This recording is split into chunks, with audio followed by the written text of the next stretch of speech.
Hello, everybody, and welcome to the Trade Talks. This is Roger Wakefield. We go live here on the Trade Talks each and every day at 10 o'clock Central Standard Time, so that no matter where you're at in the country, if you're a tradesperson, when you're on your lunch break, and this is a great place to hang out, learn new things, or possibly just hear some updates on things that you already know. And it's not just me. As you see, I've got Squirt in here with me. So if you're a returning viewer, thank you very much for coming back. If this is your first time here, man, welcome to the show. If you've got any questions, please put them in the comments, put a Q in front of them, and we will try to get to them. If not today, we'll try to get to them tomorrow. Square, how are you doing? I'm doing lovely. Live here from AHR in Orlando. Give y'all a new view today. No, We've you're in got a a pretty different big location. area here. And so, live from AHR, it's been a good morning so far. That's pretty cool. Now it is 11 o'clock there, so you've pretty much got in a full day already, and you fly home today, don't you? I do. Flight's already delayed a little bit, but hey, that's just part of it. Yeah. Is it raining in Dallas or something like that, or what are It's they it's being one of delayed the for? incoming flights. I'm not sure. Just I Cool. haven't looked into it. Got it about 10 minutes before this live started. I love it. All right, we'll take just a second and tell everybody about Leak Pro, will you?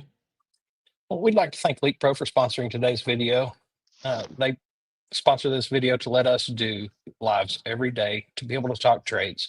And Leak Pro manufactures one of the best leak detection systems for professional plumbers.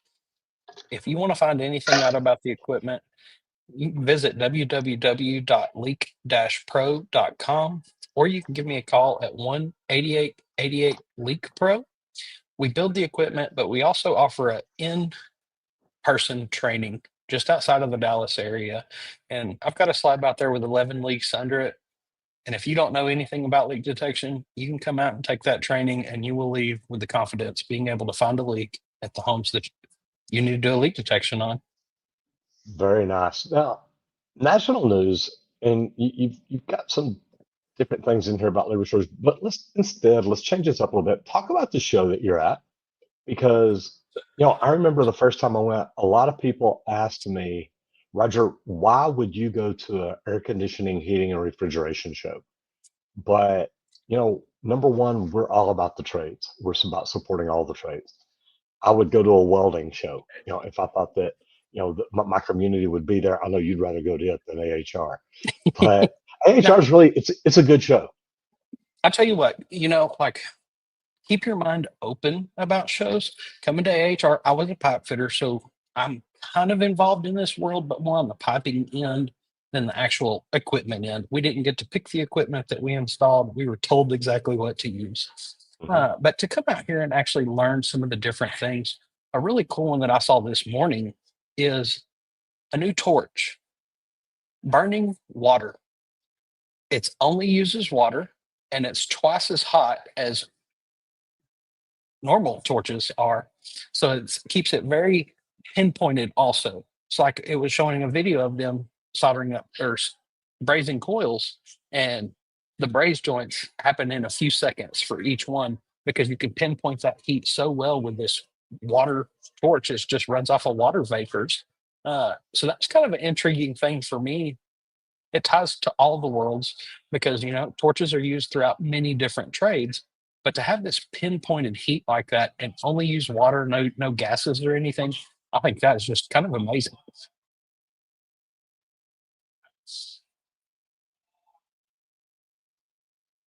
And some other things that I've seen here, uh, boilers, different pipes, things like that. Some new tools that are coming out. One of the cool ones I saw was actually walking by DeWalt earlier, and they've got automated reamers for inside and outside of copper, speeding up that prep because whenever you're actually reaming copper over and over and over, and you're building a lot of pieces, that repetition really wears you out.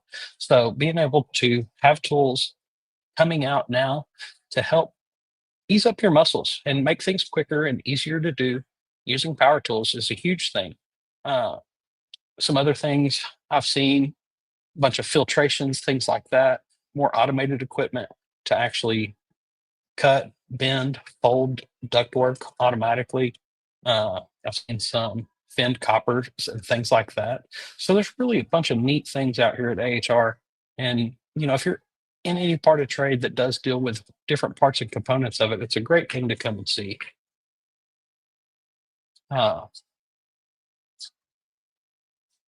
but I am live here in AHR in Orlando. As you can see over my shoulders, everything show is still going on. It's keeping busy. Uh, Next year it'll be in Vegas.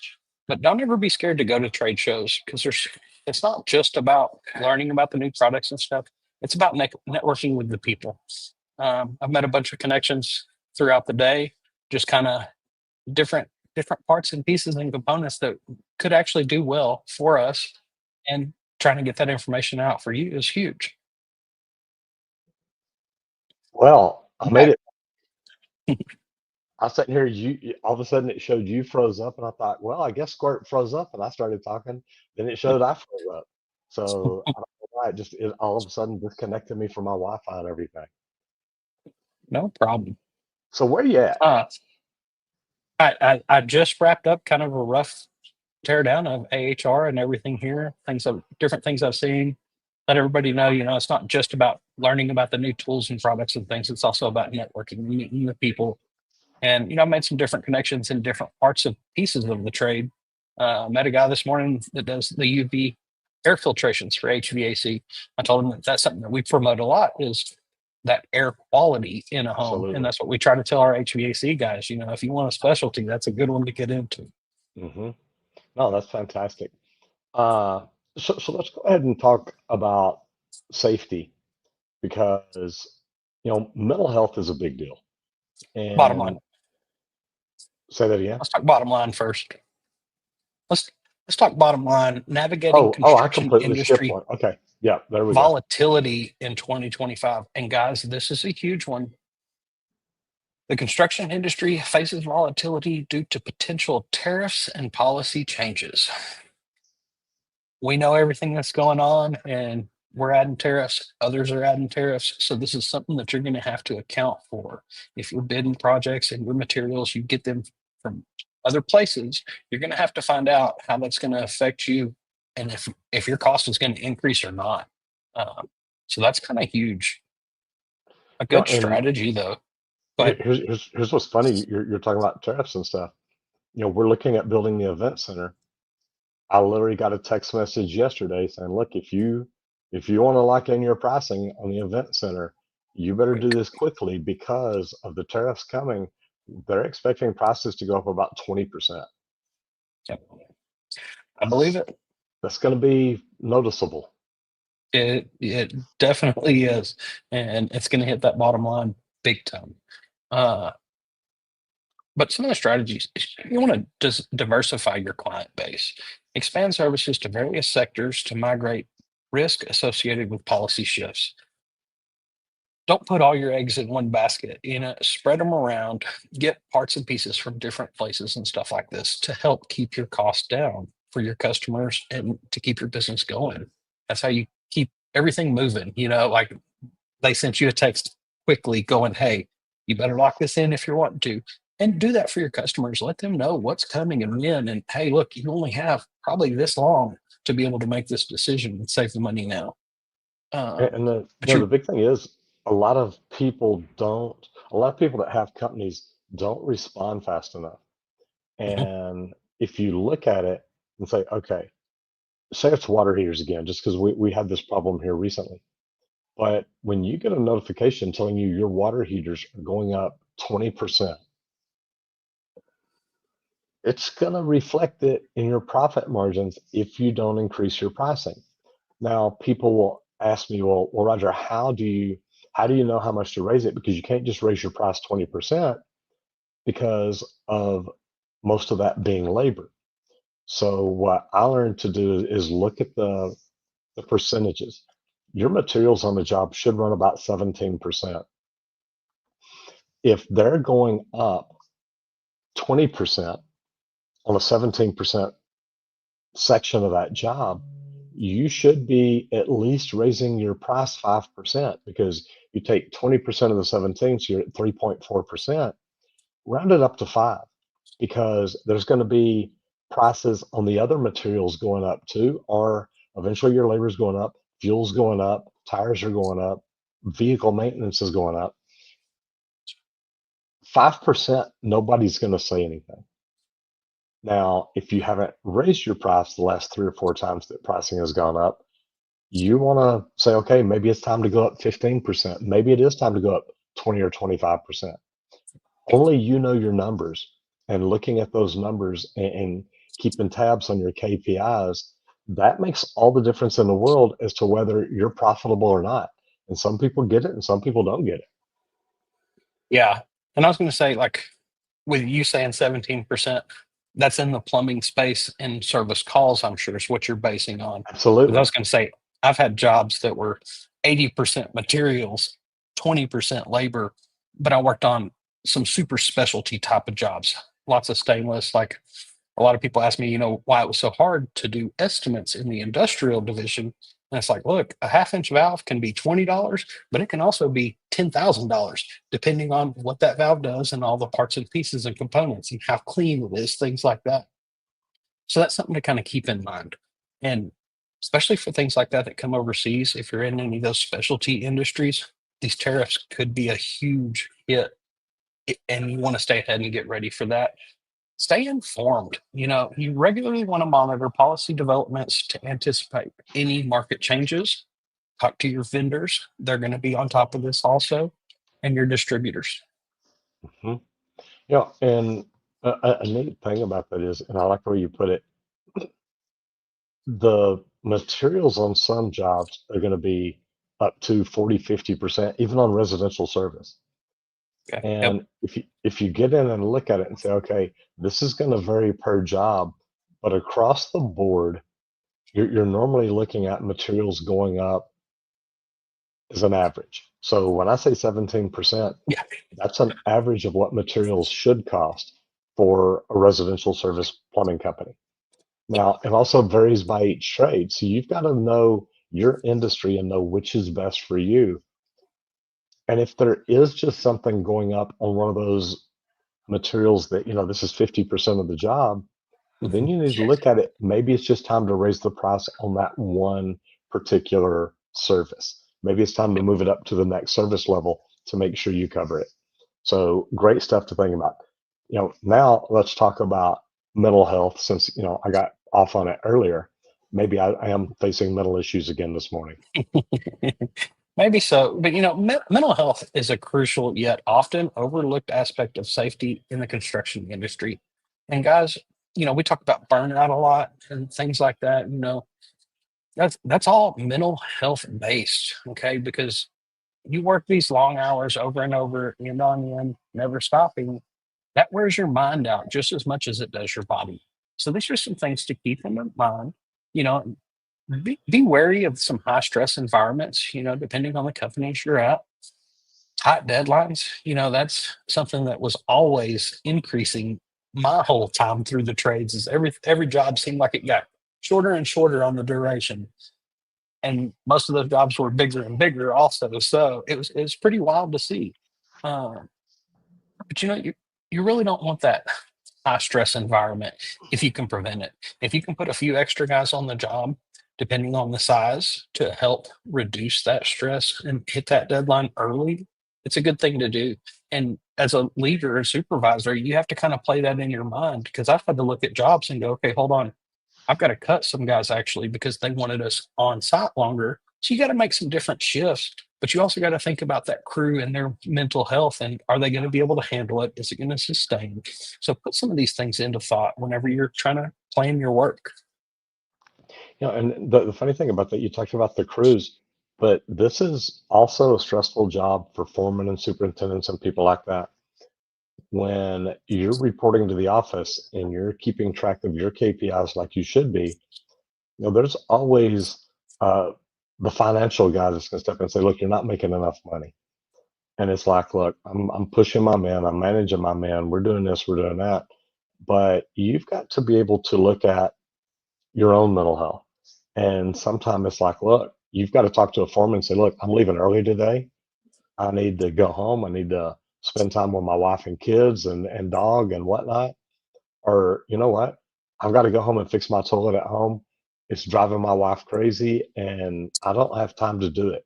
So I'm going to take the afternoon off and relax, enjoy myself, spend time at home. Yep. So that's things that a lot of people don't do. But and mental health awareness is different at different companies. There's companies that have mental health awareness programs, and there's some companies that don't. Mhm. If you're in that situation where you've got a stressful job, where you're being pushed, you've got to look at it yourself and say, look, I need to take a few days off. And Randy, you're good about that. You're like, hey, look, I can go 3.5 months straight, but then it's time to settle down to 40 hours and say, look, I've got to slow down a little bit. That way you don't burn out, Yep. because burnout is one of the biggest problems that people have when they do start having mental issues at work. Yes. Yeah, because some jobs, hey, it can be some of the guys on the job, it can be that deadline. Stress can come from so many different areas. So you just kind of have to look at your situation, take a pause, take a moment to think about it, think it through. How is everything affecting you? And how is it affecting your mental health? And what are some things that you could do to make that any better? And try to move in that direction. And if your company doesn't have any mental health anything, kind of start to talk to them about it. Let them know, that things are starting to bug you or something. Or do like I used to do, and just be like, look, once I hit this date, we're going to have to throttle back for me. For me personally, it's just what I'd like to do. And it keeps me more productive for everybody anyway. So you got to kind of know your limits also on that. I want to say, and I'm not sure why Amber put that in here, but because, or do you have a comment from Stephen? I don't see one. I've got one here from Matt McDonough. Says, Mr. Miyagi of Plumbing, what's up, brother? You guys are awesome. Got to drive back to Vegas. You be safe in your travels. I'm in Vegas, but I'll be headed out Sunday morning, early Sunday morning. So, brother, you drive safe getting here. And he says, I know I'm really close to that burnout. It's not fun. And Matt, you gotta take care of that yourself. You've got to be able to talk to your boss and say, man, look, I need a day or two just to walk away and not think anything. So be very careful there. It will get to you, I promise.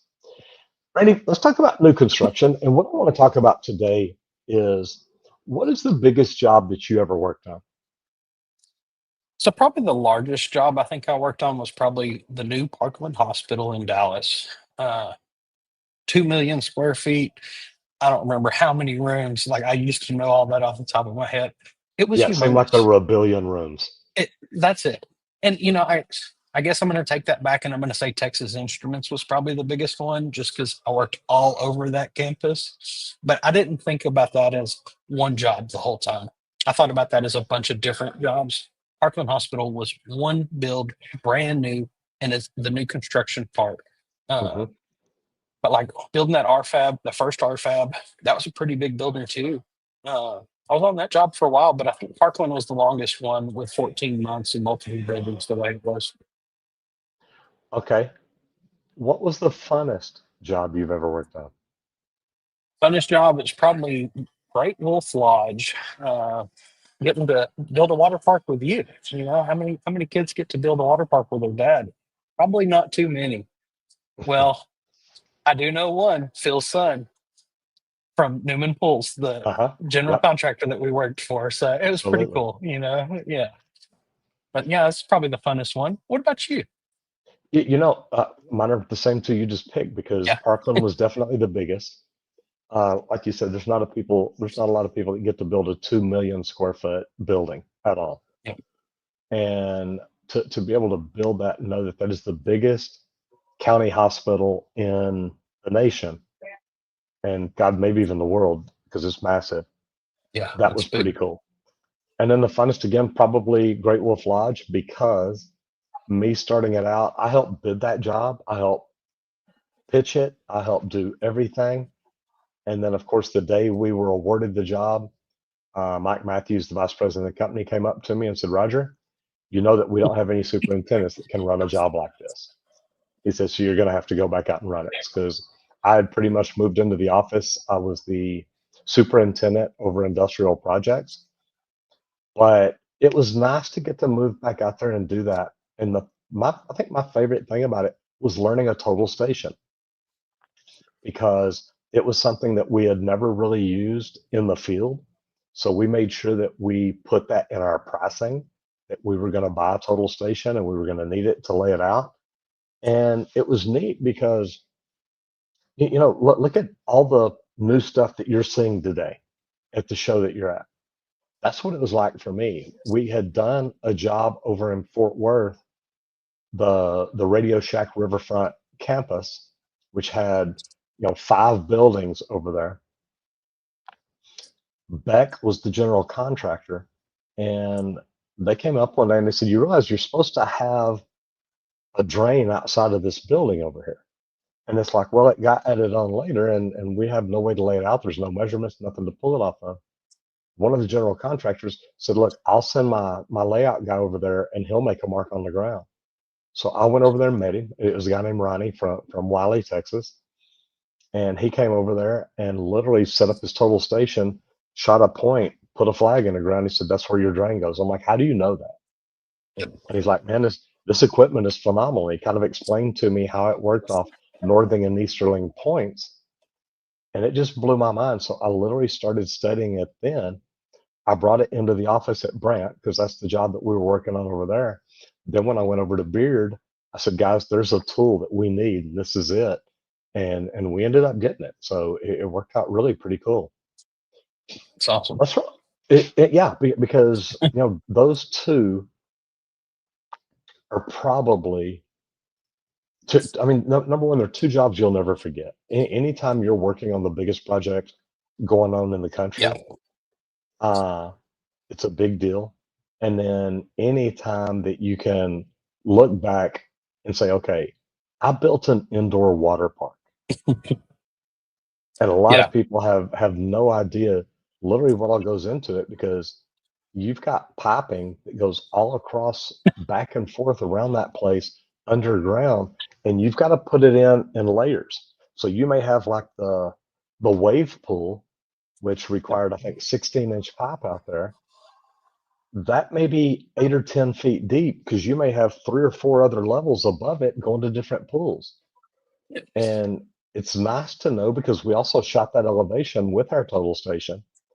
So we knew, look, when we put this pipe in the ground, we know it's deep enough.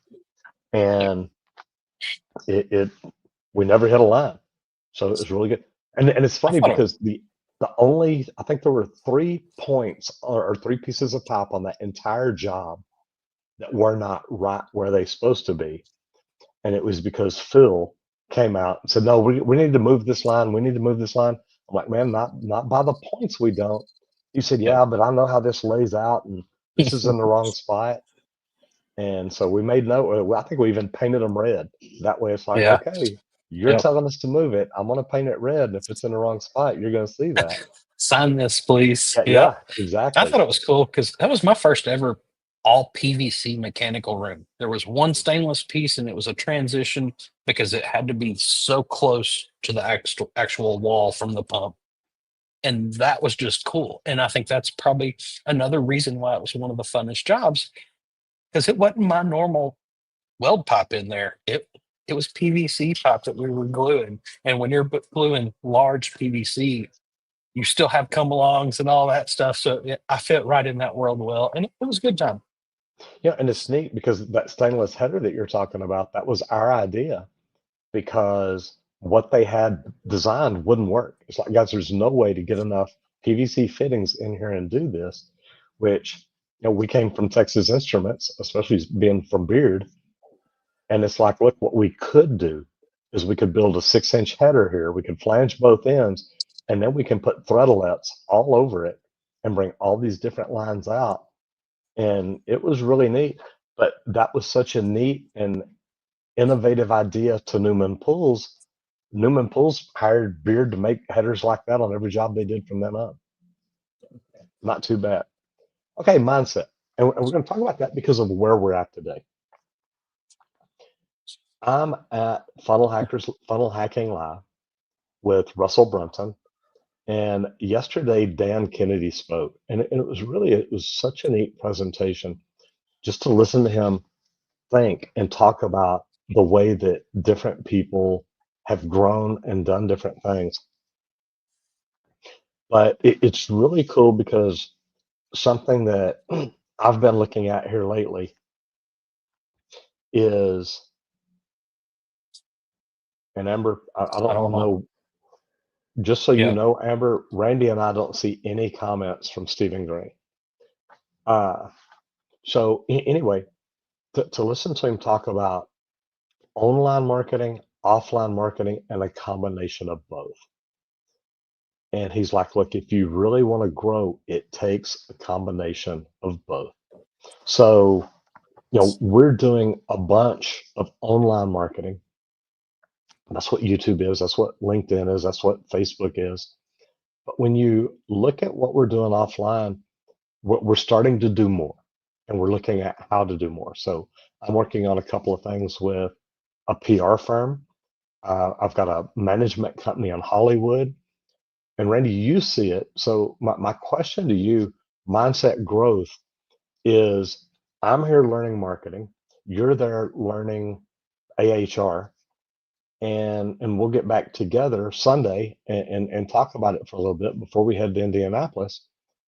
But what are you learning there where you're like, look, this is a game changer? Or why aren't, tell me this, how crowded is AHR right now? Uh, so we're day three, so it's not as crowded as it's been the last 2 days. But you were saying talking about the marketing thing. I've been a walking billboard here the last 2 days, and I've had so many people approach me about that just loved it. I've been wearing a backpack that has a screen on the back of it, and everybody's like, "Oh my gosh, I've never seen that before!" Like, holy cow! Try to think outside of the box, and this is something from continuous learning. That's what we're all here doing, and it's something that I'd seen. I saw a backpack that had the old 64 pixel by 64 pixel, and I started to look that up, and then I found one with an actual display screen, and it was like, you know what? Let's do that. We do video all the time. That's going to be the best way to go. But like here, learning about torches that only use water. Guess what? You don't have to go get a bottle. You don't have to get a bottle delivered. You don't have to do any of these things. Your torch is there, ready to go all the time, long as your water's on. So things like that are huge. There's new things coming out all the time. Like I saw some copper that was already finned um, for different things, and it's just like, wow, we're actually starting to think about super creative new things. And some of the advancements, power tools, trying to just work on ergonomics, things like that. Try to think outside of this box and learn more things. Uh, Automatic copper reamers inside and outside deburrs, that is huge. Makes everything quick because I used to have to cut a whole bunch of copper, things like that for P traps, stuff like that. And man, it sends your mind thinking about different things and different opportunities out there to speed up a lot of the process in the trades throughout different trades too. So there's new things coming on in the MEP world every day. And you and I teach people all the time about learning your way up. So I think it's neat that we're talking about continuous learning, and look where you're at, look where I'm at, and it's exactly what we're doing. So this is something we recommend to everybody. Now, I'm going to take just a second and talk about Leak Pro, because Leak Pro is the best leak detection system for professional plumbers, in my opinion. I've used multiple brands. I've tried them out. I've been through training in multiple locations. So the neat thing is, we didn't just acquire a company and we've modified the product, we've modified the packaging, we've modified a lot of things to it. And like Randy likes to say, it's built right there in Wiley, Texas. So made in the USA, built in the USA, put together in the USA. And Randy, we need to think about that. I don't know that we get any parts from overseas, do we? I do not. We need to start I putting do made in the not. USA on there. Absolutely. Mhm. Now, another good thing about it is, not only do we build great equipment, but we built an amazing training center. So if you want to learn more about Leak Pro, Go to www.leak-pro.com. Or if you're interested in at least talking to Randy about the training and the training center, we teach you how to locate the lines. We teach you how to locate the leaks. Then we teach you how to isolate sewer leaks on cast iron and PVC. And we also teach you a little bit about marketing. So if this is something you're interested in, give Randy a call at 1-8888-LEAK-PRO and see what he can do for you. So let's roll into all the trades and the impact of 3D printing. And this is something you love talking about because I you're do. literally like, look, you're just going to be able to pour copper in it one day and it's going to make copper fittings for you or something. They do. They have this. And like the things that I think about, like I was thinking about it because I see a lot of new copper tubing manufacturers throughout here, and I'm just kind of like, wow, like there's so many people trying to distribute copper now and create it. And it's like, man, whenever I call the supply house, I don't specify which copper I need unless it's Lockheed Martin, and it can't be from any of these places where you've got limitations on your materials. But 3D printing is huge because it's going to end up where there's no waste. What's the big part? We have a lot of waste on a project. Every job I ever do, I work in metals. Guess what? There's always some scrap pieces that we have to send off to the recycler, things like this. It's a whole bunch of extra work and steps in the process. If we were 3D printing everything that we needed for the little pieces and things like that, these little oddball parts, it's going Mhm. to save on all that waste and everything. You're going to be able to print exactly what you want. And you get enough printers on a trailer, guess what? It's going to crank it out pretty quick.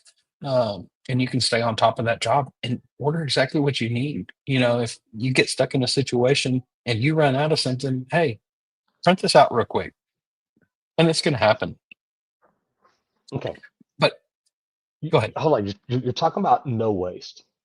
And we've seen the automatic welders, we've seen the pipe cutters and everything at that over in the fab shop in Brant. Imagine that say you make a piece of pipe that's 8 feet long, well, it only needs to be 7'6". You cut that 7'6". Are you going to be able to like regenerate that 6-inch piece back into another piece of pipe? Or how are You're these going to things set print up? Do you know? you're going to print the pipe at 7'6". You're Wow. not going to print the 8 foot piece because you don't need that 8 foot piece. Wow. So this is where like BIM modeling and being able to like fab shop prep things like that and get all your spools for all the pieces you need. Guess what? You can fire up all your printers and start printing the pieces that you need, not not randoms. Not, oh, hey, we're going to cut this off. Like prefab. Whenever I started, I remember almost everything came with a 1 foot random because nobody really knew for sure how prefab was really going to work. And then by the time I left the field, everything was perfect. There were no randoms, maybe one or two in a whole room. And that's all you needed for this, just in case something was wrong. Here's the two spots we need to leave a random just in case something happens here. And that's huge because that cuts all that extra waste. But you can also do complex structures. You can produce intricate designs that aren't feasible with traditional methods. Like we look at some different ones sometimes that are some oddball fittings you don't use very often. Mhm. Guess what? You can print that out. You can customize things. If you want uh, not a cross, but you wanted a X fitting, let's say, actually at those angles, you can print that. You can create that to hit these oddball areas and situations. And the thing I love about this, that should mean no more swing joints. Yeah, no doubt. And you know what's cool about this is eventually one day they're going to be able to do this in steel, copper, PVC, whatever it is. This is cool stuff. All right, laws and license, understanding the new OSHA regulations for 2025. And we've talked about this before, but OSHA's going to get a little stricter. They are. They're enhanced reporting, guys. They're going to get stricter requirements for incidental documentations. It's not going to be that just quick little, oh, yeah, here's what happened, no big deal. No, it's going to be a more thorough, detailed everything. pictures, what happened exactly, so that we can learn from these incidents. Like, and that's the key to it all is we talk about and we study data a lot. Well, if any of that data is flawed, guess what? Your solution is going to be flawed too. You've got to feed in the right data. So really jump in, be a part of this, be thorough whenever you're filling out these reports and things so that the feedback that the different changes that they make are actually going to work for us and make the job safer for us. And that's huge. Uh, there's Go ahead. I'm talking about Oh, okay. looking at Yep. PPE, the new standards. And you look, this is one you've been excited about with the hard hats, the vests, monitoring temperatures, things like that. And this stuff is already out here. It is already out there. Like our old traditional hard hats, guys, it's mainly just to protect from the top down. That that's all going to be changing. And I first looked at these new hard hats that are strap on. It's more like a climbing helmet, is what I would call it. Yeah, Uh, a cross between a hard hat and a football helmet. yeah. Mhm. And like I'm thinking, rock climbers or something Yep, kind of wear exactly. something very similar. And that's because side impacts, things like that, that's what these are going to protect you from. And that's a huge thing. They look funky. Let's embrace it, guys. You can still put stickers on them just like you could your old ones, I'm sure. Uh, so don't be But, scared of that. hey, I tell you what, it's neat because Milwaukee had one, and you might go by the Milwaukee booth and look and see if they've got one because they have one at the PHCC show, and it was, I mean, it's like you're talking about. It was almost like a rock climbing helmet. It had the goggles automatic or glasses, I guess, automatically on it. You Here, folded them down. Had your earplugs or your muffs that were mounted up yep, top, where you just grabbed them and pulled them down. So you look at everything that this thing can do, and the cool thing about this one, it was red, white, and blue, and it had Texas all over it. Not the Longhorn, Texas, but the state of yep. Texas. Because I kept telling him, dude, if that comes up missing, I'm going to tell you, it may end up in a video of mine. Well, it Now may have they, disappeared. I saw one here, and it's kind of a carbon fiber look, which I thought was really cool. But it's got cool. the earmuffs, it's got the glasses, it's got the mount for your light and everything. They're coming out with some great things to make things a lot easier for us, for sure. Well, what they ought to do is work with you and get the speakers and the muffs, and then you've got a full blown stereo system right there in your hard hat. That's it. I don't think OSHA will allow that one though. Well, it sure does sound good though. All right, and uh, training. So yes. safety training, and you made a comment the other day about, back when I started plumbing, OSHA wasn't really around, and it was around, but it wasn't enforced. I mean, literally, I remember the day they came up and gave us hard hats, safety glasses, and gloves, and they're like, "Yeah, but you don't have to wear these. You're good. Just keep them nearby." Have cars. Yeah, and Yeah, training's going a little deeper now, and you don't just keep it nearby. it is. There's going to be mandatory safety training programs for specific trades. And this is huge, guys. Like we were talking about heavy equipment the other day, I think, and all the extra PPE that you need. Every trade is different. So the PPE requirements and the training is going to be different for every trade. So you need to do the research, figure out what these trainings are going to be. Like we used to do HAZCOM, all sorts of stuff. I've had to do CPR for some of the OSHA requirements and things for jobs. Uh, a lot of different things, but guys, train your guys. If they say do it, make sure your guys are trained. They've got the certification in their pocket showing that they were trained on that and go through all those steps. I think it's a huge and safety is one of the most important parts of the job nowadays. I like that you're talking about training and safety because we're going to roll over into business training too, because effective client communication is big. And we use a CRM called Go High Level. If you want to learn more about it, go to Rogers Marketing Machine, because that to me is one of the best ways to communicate with your customers with the things it is. But it's clear and proactive communication is essential for successful project execution and client satisfaction. And I literally do. I remember Amber one day talking to me and says, look, what we've been talking to this customer back and forth. Well, there was a problem, so I went out to the job, and I thought, I'm gonna have a customer out here upset, and the customer like, oh my God, no, says no. Amber has communicated with me every day, all the way through this project, and your plumbers are coming up and talking to me. And guys, that's what it's all about.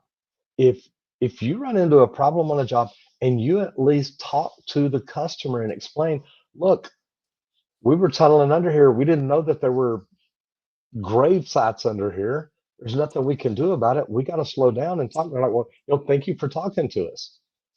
So let's talk about that because that's big. But regular updates and keeping clients informed is really what it's all about.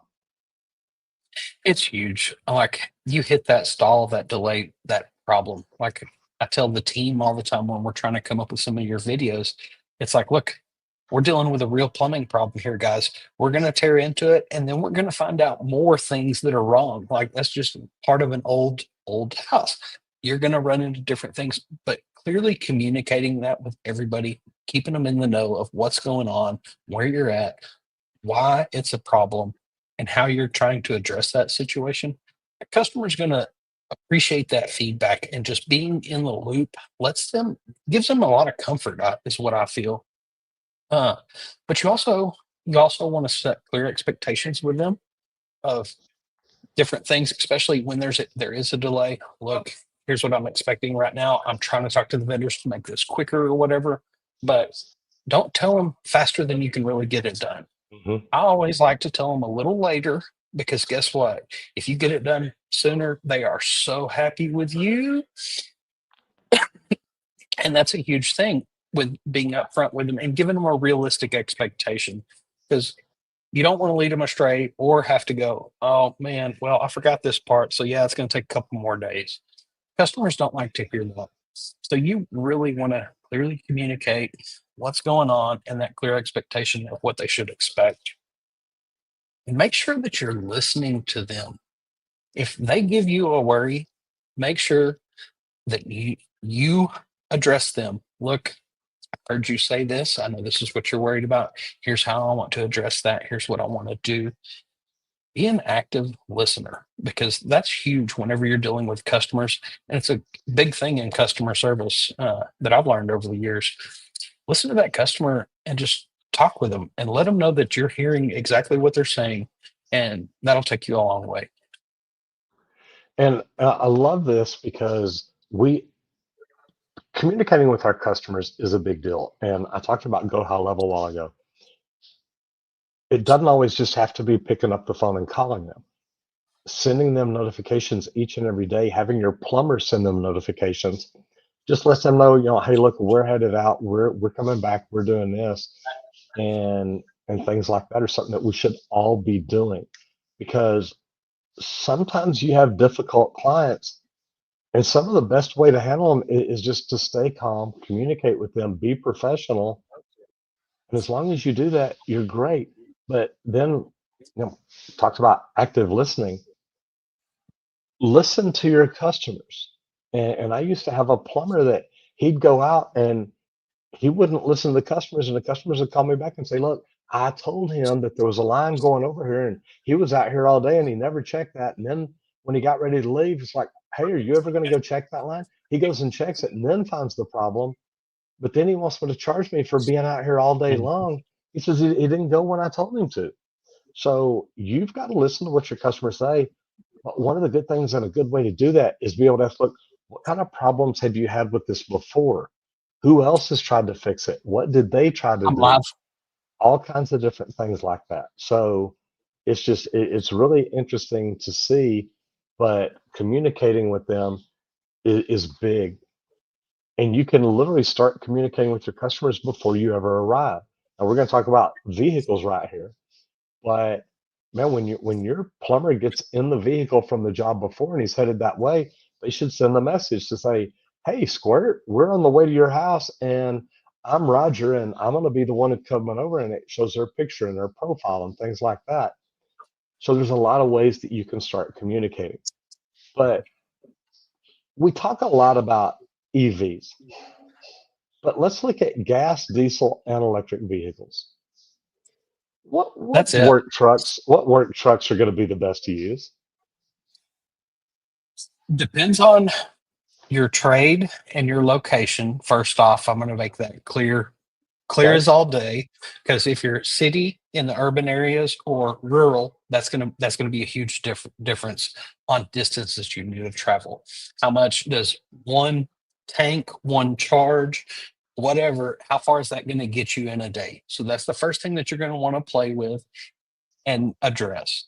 um, but honestly, with the rising fuel cost and the new electric vehicle incentives, tradespeople are debating which one to go.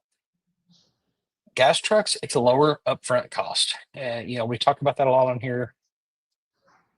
It's good for local jobs, but it's also got higher fuel prices than your diesels, things like that. So that's Hmm. going to play into it. Um, and then here Now, later, hold on. You said higher fuel cost. Do you mean based on miles per gallon, or do you just mean cost? Because I look at diesel every gas station I drive by, since my truck is a diesel, and it's always higher than gas, or at least it has been for the last few years.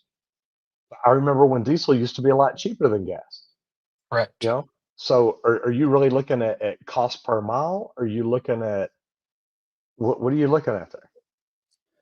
On average, Okay. based on your average consumption of a normal day, Okay. nothing to the extremes in any direction per se. But Okay. like you saying, it's going to be something that you're going to have to play with. Because like if I was in a rural area, I'm probably going to want that diesel, just because it's good for those really long hauls, things like that, and it's going to last you all day, and you know that for sure. Perfect. Like my truck would be fine. I drive a gasoline truck. It's going to run all day too, and it'll keep up with everything, uh, stuff like that. But also, diesel trucks are going to have more torque. It's a better fuel efficiency for heavy hauling. Okay. So depending on your trade, do you need to haul some big stuff? Do your tools and materials weigh a lot? Is that what you're always hauling around town? Or do you not have much? It depends, on what type of service you offer, what trade you're actually in. But with electric trucks, there's just lower maintenance because less parts, less things to break, and no oil changes or anything like that. Fuel cost, lower fuel cost, but it's a limited charging infrastructure. Okay. Well, something I looked up on the side today, which we've been talking about a lot, is over the life of the vehicle, electric vehicles can save drivers $6 to $12,000 compared to gas-powered models. Hmm. If an EV will work for you and what you do and haul everything that you need, it may be your best option to save this extra. But also something that we talk about a lot, and I need to look into it more, is leasing. If you're going with Hmm. a lease and you can lease an electric vehicle so it's not that major upfront cost and things like that, does that balance out better? And I hadn't thought about that aspect, but I actually did look up the electric versus gas and tried to figure out, overall savings. What are you truly going to save over that lifetime of that vehicle?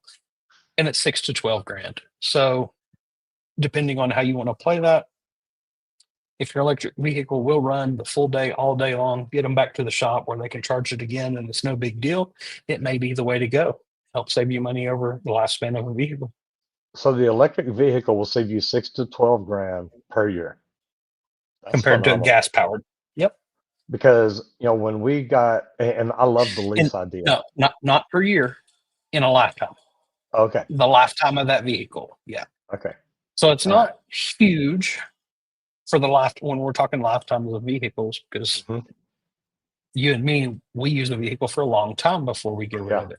But we also take care of it. And that's huge too. And that's something that you probably want to put into your thoughts is how do your guys treat the vehicles in your business? I love that. All right. So let's roll over into social media. And I love the vehicle thing.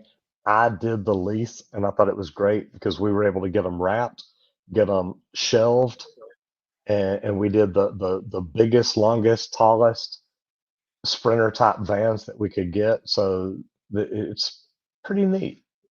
But social media, we're talking about the roofing channel. And this is another one that you found. But I want to go back and say something on social media. I'm here at Funnel Hacking Live, and yesterday Dan Kennedy spoke, and I mentioned it earlier. He talks about doing online, offline, and a combination. If you're doing social media, are you sharing it or can you get it offline too? Now, I'm lucky because I mean, I've been asked to be on Dr. Phil, I've been asked to be on Chris Cuomo, I've been asked to be on the Today Show. So we've done a lot of stuff offline. And we can take those clips and tie those back to online. So you're integrating. And to me, this is big because and hearing Dan Kennedy put it the way he did yesterday is just it's so logical because there's a lot of people are on social media that never get on real media. There's a lot of people on real media that never get on social media. So if you're just marketing, advertising, or trying to grow on one of them, you're probably losing out on quite a bit of an audience. So to hear that yesterday was great, but there's neat stuff in social media, and you can build an amazing community. And you picked this one because of common roofing mistakes. And we were talking the other day about the HVAC guy that shows people, look, here's what people do wrong. And some of our best videos are the ones where we show plumbing mistakes made. So tell me why you like the roofing channel and what you found about them on YouTube and Instagram. So, one of the popular videos is 5 common roofing mistakes homeowners make. I've been a homeowner. I've used some different roofing patches and techniques and tricks, but to go through and actually learn from someone that does roofing is huge. I checked a couple of YouTube videos to get an idea of what I needed to do to get this water leaking because it was just in the back corner of my garage. So it wasn't anything major. And I kind of knew that. So I wasn't too stressed on it. But to go through here and learn some of the actual best practices, he's going to show you what's wrong, but then they're going to tell you about the best practice for pros and homeowners. Look, here's our techniques, here's our ways of doing it. And they're going to explain the material choices because there's a variety, installation tips, and the roof longevity.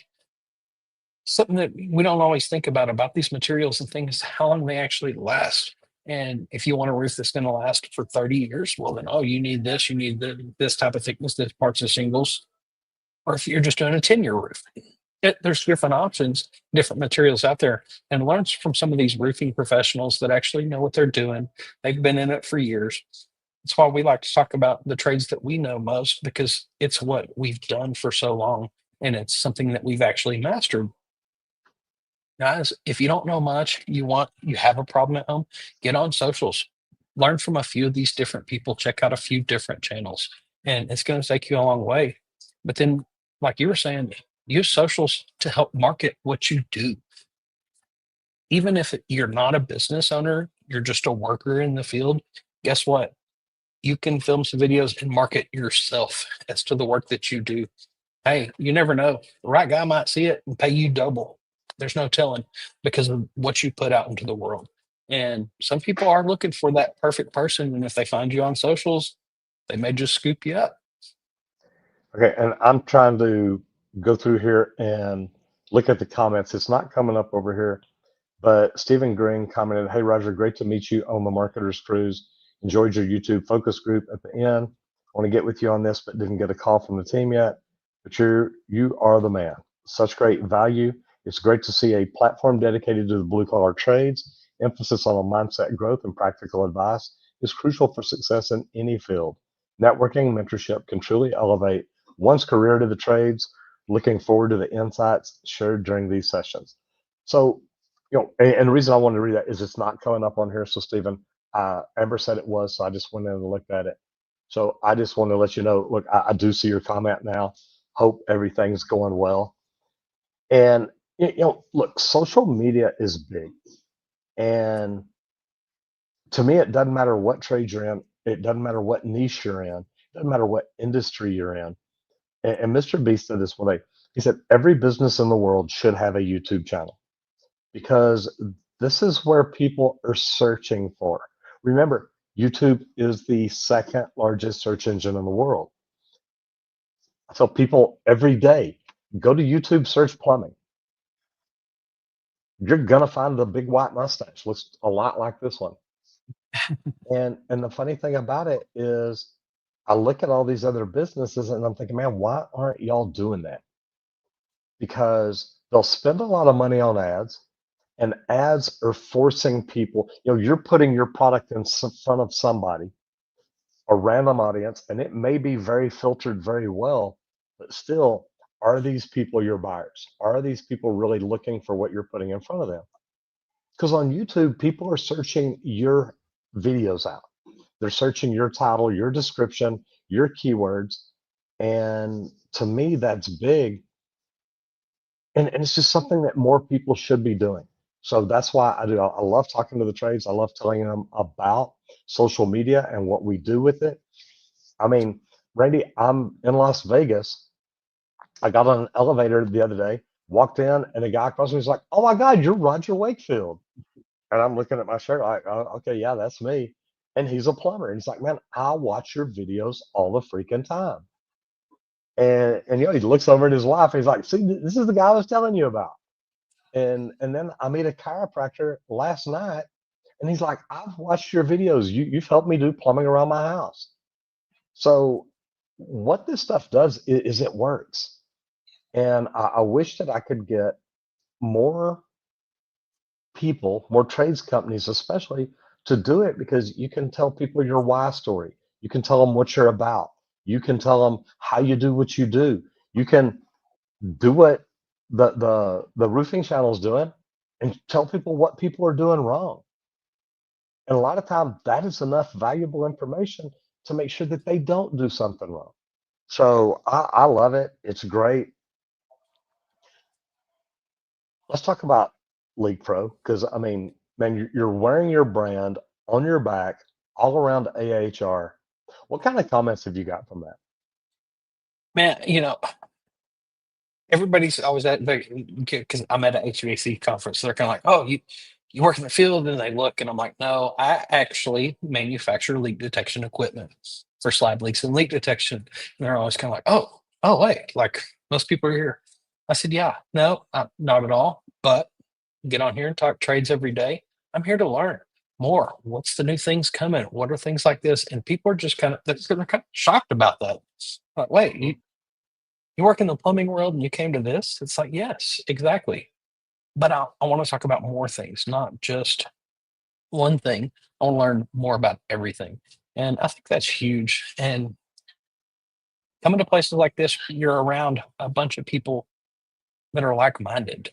And whenever you're all trying to learn together, you typically end up learning more. Uh, like, I got to hook you up with Louis. Louis wants you to reach out to him, the Boiler Man. Uh, ran into him, talked to him for a bit again yesterday. You bet. Good guy. So yeah, like it's huge. And networking and talking to all these people, and like you were saying, people notice you because who you are and your brand and everything. There's people that just notice I'm from Texas because of my badge, and they're like, "Oh, hey, you're from Texas. Wait, I want to chat a Oh minute," yeah. and they'll stop and talk a minute and about what they're doing, things that are going on, and it's awesome. I've seen a couple plumbers. Most of the plumbers that I do happen to see are all kind of social media guys, so I already know most of them. But it's great to be around a lot of these guys and sit there and learn things with people whenever they're putting on these small presentations of products and stuff. And just gathering up and huddling up is huge. Uh, but showing my brand, being League Pro all the time, it's huge. Show who you are and be who you are all the time. Like Uh, I went have to you run into Natasha Mechanical invited Hub? us. Mechanic Club? Yes, I did. I saw Eric yesterday. He over there with Eric Louis actually. Acuni? But Eric yeah, Acuni? Yeah, I, no, a I great know. guy. I can never remember his last name. Well, and It even when always you throws me remember it, off. it's like, wait, how does he pronounce it? But it's Eric Exactly. Acuni, Uh Acune. huh. Great guy. Yeah, Uh, that's we were all at the Viega booth. oh, cool. Yeah. And look, Viga is such a good product, and I've done a lot of stuff with them. Uh, remember, this video is sponsored by Leak Pro. Leak Pro is the most precise leak detection system for plumbers. If you want to grow your business or you want to grow your mindset, like we talked about today, learning to use a new tool that can help you bring more value to the companies you work for or to your people is a great way to do it. If you want to learn more about the most precise leak detection system for plumbers, go to www.leak-pro.com. And if you're interested in the training, we have what I think is the premier training center in the United States for plumbers. We're looking at adding pools later, but right now it's for plumbers. And we teach you how to locate the water lines. We teach you how to listen for the water lines and locate the leaks. Then we teach you how to find leaks on the sewer line, both PVC and cast iron, not just locate the leak, but pinpoint it exactly where it is. And when we show you how to do it, it makes perfect sense. But the good thing is, after the training, you walk away with confidence and knowledge and understanding that you know how to do it. We also teach you how to market your company and grow it. So this is just something we threw in because of what we do and we think works out well. So this video has been sponsored by Leak Pro. Thanks to Leak Pro, and thank you all for being here each and every day. Rainey and I love what we get to do. And if you like this video, give us a thumbs up. If you haven't done it yet, hit the subscribe button and ring the bell so you're reminded each and every day when we go live. So thank you, Squirt. Thank you. I appreciate it. I know you're headed home today and you'll be excited to get there, but I'll see you at the airport on Sunday and then we can get ready to go to Indianapolis. All right. Thank you, everybody. Hope to see you here tomorrow. Don't forget, hit it effing hard. Bye, guys. Bye, guys.